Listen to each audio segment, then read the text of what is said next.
There is a point in life where awareness stops feeling like a gift.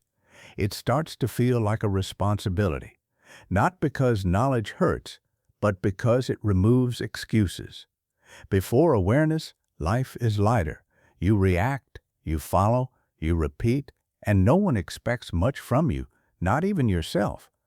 But once you know, you can no longer pretend you don't. He reached that point quietly. No celebration, no breakthrough moment, just a slow realization that he could no longer live unconsciously. He saw patterns now, not just in people, but in outcomes. He saw how habits shape identity, how small compromises compound, how avoidance disguises itself as comfort, and once seen, these things cannot be unseen. This is the weight of knowing. It changes how you move through the world. Casual decisions stop feeling casual. Words feel heavier in your mouth. Silence becomes intentional. You begin to understand cause and effect, not intellectually, but viscerally. He realized that many people aren't weak. They're unaware of their cycles, unaware of their self-sabotage, unaware of the cost of their choices. Awareness separates you, not because you're better, but because you're responsible. Responsible for what you tolerate, responsible for what you repeat, responsible for what you ignore. That responsibility isolates. You can no longer blame circumstance easily. You can no longer wait for motivation. You can no longer hide behind confusion. Knowing removes shelter, and shelter is what most people are protecting. He felt it in conversations, how quickly others escaped depth, how often they joked when truth approached, how discomfort triggered distraction. He didn't judge them, he recognized himself in them. That made it heavier, because awareness also brings empathy. You see why people stay stuck. You see how fear disguises itself as logic. You see how ambition dies slowly under the weight of convenience. And you realize no one is coming to save anyone. Not really. That knowledge forces a choice. Do you interfere? Do you guide? Do you stay silent? Wisdom teaches restraint. Not everyone wants to see. Not everyone is ready to know. Awareness without readiness feels like an attack. So he learned to carry knowledge quietly, without preaching, without urgency, without expectation.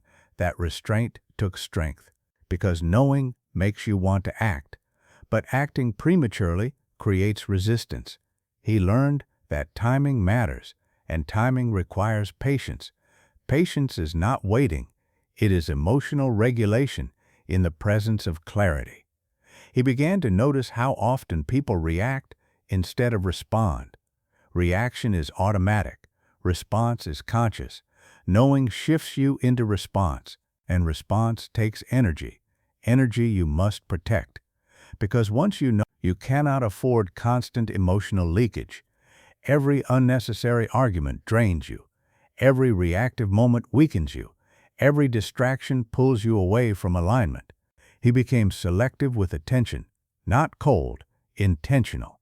Attention is currency, and awareness teaches you its value. He no longer invested it everywhere. He noticed another shift. The joy of ignorance was gone, not happiness, but lightness. Before, mistakes were innocent. Now they were instructional. Before, failure was random. Now it was diagnostic. Awareness doesn't remove pain, it explains it. And explanation removes denial. Denial is comfortable. Truth is demanding. He felt the pressure build, not from outside, from within. The pressure to live in alignment with what he now understood, to act consistently, to stop contradicting himself, to stop negotiating with weakness. This pressure is where many retreat. They dull awareness through noise, through habits, through distraction. Because awareness without discipline creates anxiety. He didn't retreat, he slowed down. Slowing down is different from stopping. It allows integration. He gave himself space to absorb what he knew, to let identity catch up with insight. This stage is fragile. You know enough to feel discomfort, but not enough to feel mastery. This is where most people either return to unconscious living or push forward into self-leadership. He chose the second, not dramatically, deliberately. He stopped making promises he couldn't keep. Integrity became internal. He stopped overcommitting. Focus narrowed. He stopped seeking stimulation. Clarity replaced excitement. This wasn't thrilling, it was grounding. He understood something critical. Knowledge increases the cost of inconsistency. The more you know, the more expensive it becomes to betray yourself. Self-betrayal no longer felt minor, it felt corrosive. That awareness refined behavior, not perfectly, progressively. He accepted that knowing doesn't make you flawless, it makes you accountable. Accountability matures character. He also noticed how few people want this stage. They want confidence without responsibility, power without discipline, freedom without structure. Knowing demands structure, otherwise it becomes burden. Structure gave his awareness a container, routine, boundaries, non-negotiables. These weren't restrictions, they were stabilizers, because awareness without stability leads to burnout. He protected his mind from overconsumption, from constant opinion, from emotional contagion. He understood now, not everything deserves a response, not everyone deserves access, not every thought deserves belief. Knowing teaches filtration, and filtration creates peace, not the peace of ignorance, but the peace of alignment. He still felt the weight, but it no longer crushed him, it grounded him, like gravity, holding him steady while everything else drifted. This was only the beginning. The weight of knowing had not yet tested him fully, but he was no longer afraid of it, because he understood now, awareness doesn't weaken you, avoiding it does. Awareness does not ask for permission. Once it enters your life, it changes the rules. You don't get to go back to the comfort of not knowing, and you don't get applause for carrying it either. That is the responsibility of awareness. He began to feel it everywhere, in decisions that once felt automatic, in conversations that once felt harmless, in habits that once felt normal. Nothing was neutral anymore. Everything had consequence. Awareness turns life into a series of deliberate choices, and deliberation is exhausting for those who are not prepared. He noticed how many people confuse freedom with lack of responsibility. They want options without ownership. Awareness eliminates that illusion. You see too much to pretend your actions don't matter. He could no longer say, "I didn't know." He could no longer blame timing or circumstances or people. Awareness made excuses feel childish, and that realization was uncomfortable, because excuses once protected his ego. Now they exposed weakness. Awareness removes emotional padding. It strips life down to essentials. What are you doing? Why are you doing it? And what does it cost? These questions followed him quietly, not aggressively, persistently. He felt a growing distance between himself and people who lived reactively. They weren't wrong, they were just operating without conscious intent. But awareness made it hard to relate the same way. He couldn't indulge in drama, he couldn't pretend urgency mattered. He couldn't mirror chaos for bonding. That cost him connection, but it gave him clarity. He learned that awareness forces you to choose between comfort and alignment. Comfort is familiar, alignment is demanding. Most people delay alignment until pain forces it. Awareness doesn't wait for pain, it invites discipline early. That invitation feels like pressure. Pressure to act with integrity even when no one is watching. Pressure to slow down when impulse wants speed. Pressure to say no when approval is tempting. This pressure builds character or breaks it. He felt it testing him daily, not in dramatic ways, in small moments. Scrolling instead of thinking, agreeing instead of declining, avoiding instead of addressing. Awareness magnified these moments. Each one felt like a vote for the person he was becoming. He began to understand why so many people numb themselves. Awareness is sharp. It cuts through self-deception. Numbing dulls that edge, but dullness comes at a price. You trade short-term comfort for long-term stagnation. He refused that trade, not heroically, consistently. Consistency is quieter than motivation, but it is more reliable. Awareness also brought patience, because once you see clearly, you realize how long real change takes. Growth stopped feeling urgent. Urgency is a sign of insecurity. Awareness brings timing. He learned to let things unfold, not passively, intentionally. He stopped forcing outcomes. Force is a reaction to fear. Awareness reduces fear by increasing understanding. He became selective with effort. Effort without direction is disguised avoidance. Awareness gives direction. He noticed another shift. He stopped needing to be right. Being right feeds ego. Being accurate feeds progress. Awareness values accuracy. Accuracy requires humility. Humility allows learning. Learning compounds strength. This cycle replaced competition. He was no longer comparing paths. Comparison is noise. Awareness seeks alignment, not ranking. He also noticed how awareness affected emotion. Emotions still came, but they didn't control him. He didn't suppress them. He studied them. Emotion became information. Information became strategy. Strategy replaced reaction. This reduced regret. Regret only exists when awareness arrives too late. He began to act before regret could form. That alone felt like relief. He realized something critical. Awareness doesn't make life easier. It makes it cleaner. Cleaner choices, cleaner priorities, cleaner relationships. Messy lives are often unaware lives. Mess hides responsibility. Clarity exposes it. He chose clarity, even when it isolated him, because awareness taught him that loneliness is preferable to misalignment. Misalignment drains energy faster than solitude. Awareness protected his energy. He stopped explaining himself to everyone. Explanation is often a search for validation. Awareness removes that need. He trusted his internal compass, not blindly, deliberately, because awareness without trust creates paralysis. He trusted slowly, and that trust stabilized him. He also noticed how awareness changed his pace. He moved slower, but further. Quick movement without awareness leads to circles. Slow movement with awareness leads forward. That patience separated him. People questioned his calm. They mistook it for lack of ambition. They didn't see the depth. Awareness doesn't advertise itself. It manifests through consistency, through presence, through restraint. He became comfortable being misunderstood.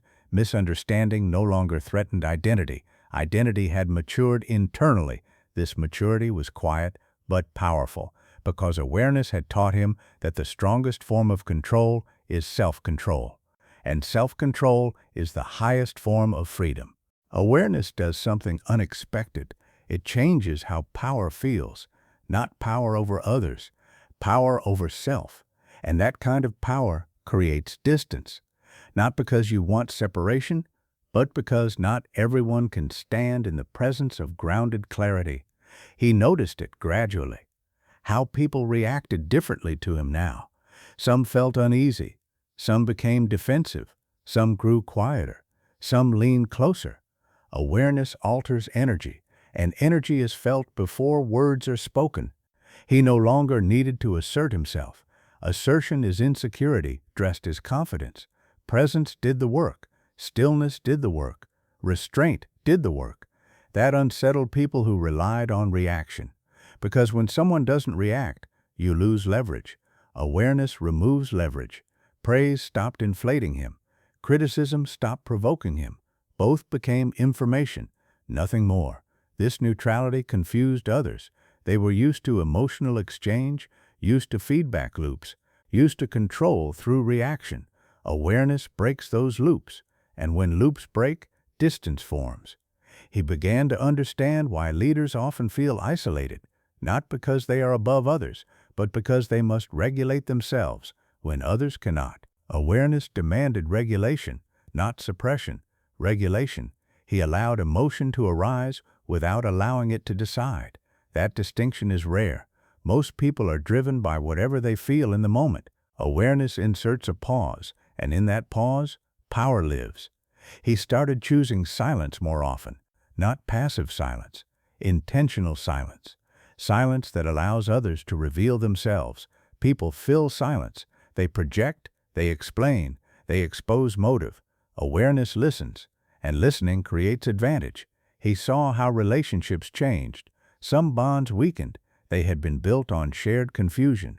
Others strengthened. They were built on mutual clarity.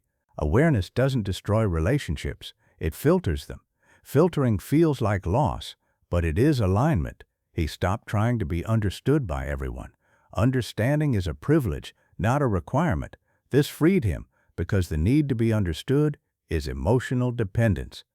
Awareness dissolves dependence. He also noticed how awareness affected conflict. Conflict lost its emotional charge. It became procedural. What is the issue? What is the boundary? What is the outcome? No drama, no escalation, just clarity that unnerved people who thrived on emotional engagement. They mistook calm for weakness until they realized he would not move. Stillness is intimidating when backed by conviction. He didn't threaten, he didn't warn. He simply held position. Awareness teaches you that power does not need volume. Volume compensates for instability. Stability speaks quietly. He also learned that awareness creates loneliness in leadership moments, when decisions must be made without consensus, when direction must be chosen without reassurance, when responsibility rests entirely on your shoulders. That weight returns. He felt it, but he didn't resist it. Resistance wastes energy. Acceptance converts weight into strength. He realized that awareness makes you accountable not just for actions, but for inaction, for what you allow, for what you tolerate, for what you delay. That accountability narrowed his circle further. Not everyone wants to be near someone who mirrors responsibility. It exposes avoidance. He became careful with influence because awareness also teaches restraint in power. Just because you can influence doesn't mean you should. He stopped correcting everyone. Correction without invitation creates resistance. He learned to model instead. Behavior teaches faster than words. Consistency persuades deeper than arguments. Awareness refined his leadership style. Less direction, more example. Less urgency, more clarity. He accepted that not everyone would follow. Following is a choice. Awareness respects autonomy, even when it costs connection. He also saw how awareness reshaped ambition. Ambition lost its aggression. It became steady, directional, patient. He was no longer racing. Racing is insecurity, chasing validation. Awareness builds confidence without witnesses. That confidence didn't rush. It waited because it knew time was an ally. He understood something few do. Awareness without patience becomes arrogance. Patience without awareness becomes stagnation. Balance creates authority. He balanced, and that balance created space. Space between impulse and action. Space between emotion and decision. Space between stimulus and response. In that space, he became untouchable, not emotionally, not psychologically. That distance was not cold, it was clean. He still cared, but care no longer controlled him. Care informed him. This was the heaviest lesson so far. That awareness doesn't make you closer to people, it makes you truer, and truth doesn't always attract. Sometimes it repels. He accepted that. Because acceptance is power. He no longer needed to be followed. He needed to be aligned, and alignment does not require agreement. Awareness had reshaped his relationships, his influence, his sense of power, and with that reshaping came a final realization. The higher you rise internally, the quieter the world becomes, not because it disappears, but because it no longer dictates. At some point, awareness stops expanding outward. It turns inward, and when it does, it becomes authority. Not authority over people, authority over direction. He didn't announce this shift. Authority never announces itself. It settles. It becomes posture. It becomes tone. It becomes pace. He noticed that decisions no longer felt debated internally. There was no committee in his mind, no arguing voices, just alignment. Alignment is quiet certainty. Not confidence that needs reinforcement, certainty that does not require proof. This is what inner authority feels like. You stop asking for permission, not externally, internally. He no longer waited for emotional readiness. Readiness is often fear dressed as preparation. He acted from clarity, not comfort. This changed how life responded to him. Opportunities became cleaner. Distractions became obvious. Temptations lost their pull, because temptation feeds on uncertainty. Inner authority removes uncertainty. He understood now why many people remain stuck. They seek authority externally: titles, validation, consensus, approval. But authority cannot be granted. It must be assumed internally. And assuming it comes with cost. You become responsible for outcomes. No more blaming timing. No more blaming others. No more blaming circumstances. Responsibility concentrates power. Power requires restraint. He learned restraint the hard way. Not every insight needs expression. Not every truth needs announcement. Not every victory needs display. Display weakens authority. Consistency strengthens it. He became predictable in values, unpredictable in tactics. That balance made him effective. He also noticed that inner authority simplified life. Complexity often hides indecision. Clarity eliminates it. Yes meant yes. No meant no. No justification, just direction. People adjusted. Some resisted. Resistance revealed dependency. Dependency always resists authority. He did not engage resistance emotionally. Engagement feeds it. He held position. Authority does not negotiate its core. He felt loneliness again, but this time it was different. It wasn't emptiness, it was elevation. There are fewer people at higher altitudes, not because they are excluded, but because fewer choose the climb. He accepted that leadership is lonely by nature, because leadership requires internal agreement before external support. Support often arrives later or never. Inner authority makes peace with that. He stopped waiting for understanding. Understanding is optional, direction is not. He noticed how pressure felt different now. Pressure used to compress him, now it sharpened him. Pressure reveals structure. Weak structures collapse, strong ones refine. He trusted his structure, built slowly, through solitude, through discipline, through alignment. This trust made him calm. Calm is the visible signal of authority, not loud confidence, not dominance. Calm. People sense it, even if they can't explain it. He also understood something critical. Inner authority is not rigidity. It is responsiveness without chaos. He could adapt without abandoning values. He could change tactics without changing direction. That flexibility made him resilient. Resilience outlasts force. Force exhausts. Resilience endures. He stopped chasing outcomes. Outcomes follow structure. He focused on structure, daily actions, standards, boundaries. Focus, boring work, unseen work. But authority is built there, not in moments, in patterns. He became patient with results. Impatience signals doubt. He no longer doubted his trajectory. That certainty removed urgency. Urgency clouds judgment. Authority sharpens it. He trusted time.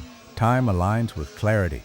He also noticed how inner authority changed his relationship with fear. Fear didn't disappear, it became manageable. Fear without authority controls. Fear with authority informs. He listened to fear, he didn't obey it. That distinction is mastery. He realized now the age of awakening is not about becoming extraordinary. It is about becoming unalterable, stable under pressure, clear under chaos, consistent under uncertainty. Inner authority is the end of seeking, not the end of growth, the end of searching outside yourself. He had crossed that threshold. There was no applause, no external marker, just a deep internal stillness. And that stillness was enough, because from it, everything else could be built